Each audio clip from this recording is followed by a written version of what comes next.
nucléaire, FKNG, Force pour construire Nation Guadeloupe, la parole.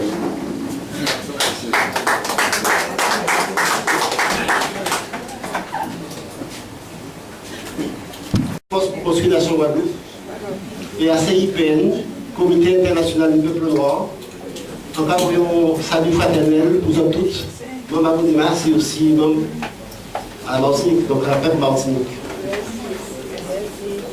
Nous devons considérer le congrès là ça comme étape à si reconquête à nous-mêmes et reconquête à pays en nous qui en bas domination coloniale française. Le marché ça est fondal, d'abord il impliqué la nécessité que nous chaque, nous ouvrons une force de combat en nous, pas d'avoir l'ennemi et adversaire nous, il pas paré à capituler. Malheureusement, on l'a comparé de nous, en Guadeloupe et ici, en Martinique, qu'estimé que nous français. Et qu'à titre de ça, il n'y a pas bénéficier tout naturellement des valeurs de liberté et de dignité qui sont fondamentales à tout le monde. Mais de qui liberté et de qui dignité des gens qui descendent de nombre de femmes qui ont été esclavage, périgamio, alors que c'est une liberté imposée. Une liberté imposée à un peuple par notre peuple. Notre peuple, ça, c'est le peuple français qui a fait perdurer du terrain. C'est une liberté qui est forcément une imposture.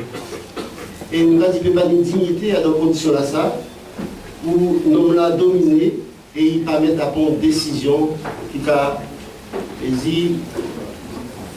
considéré vieille. C'est pour ça que ça nous est important de rappeler à tous ceux-là qui ont véhiculé un concept, donc a dit qu'il est dangereux, et en français quasi mortifère. C'est là qu'on dit que nous sommes une péquée des Français et des descendants d'esclaves, que l'histoire va enseigner nous qu'on ne peut pas renoncer à lui-même et ne peut pas renoncer à l'identité profonde. Exemple négatif à Boniface, alors depuis quelque temps, on a ça qui Boniface, à part un monde qui est très connu. Et en fait, c'est justement parce qu'il n'est pas très connu, il faut nous démoder.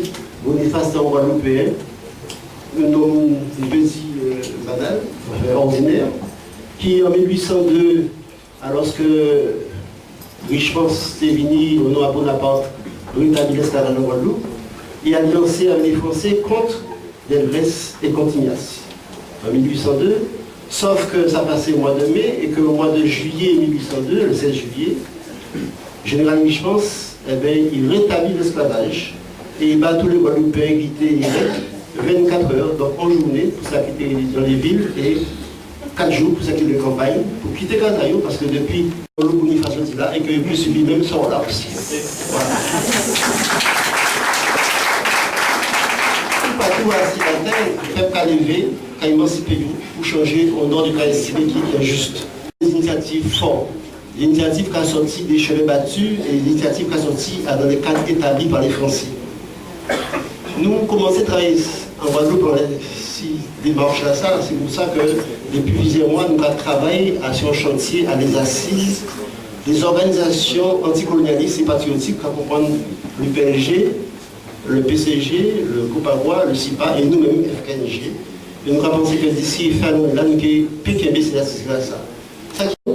Interpeller l'ONU à ses nécessités à des réparations pour les peuples qui étaient spoliés, dont le développement justement trouvé encaillé par ça les séquelles de la déportation et de l'esclavage.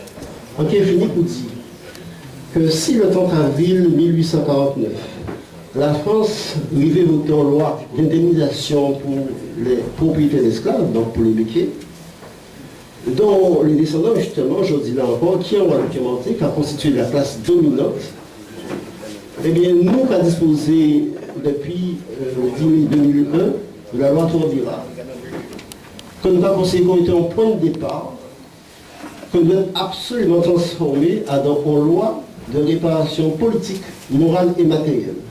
Tâche là qui est difficile, mais c'est une tâche qui est exaltante et qui est juste.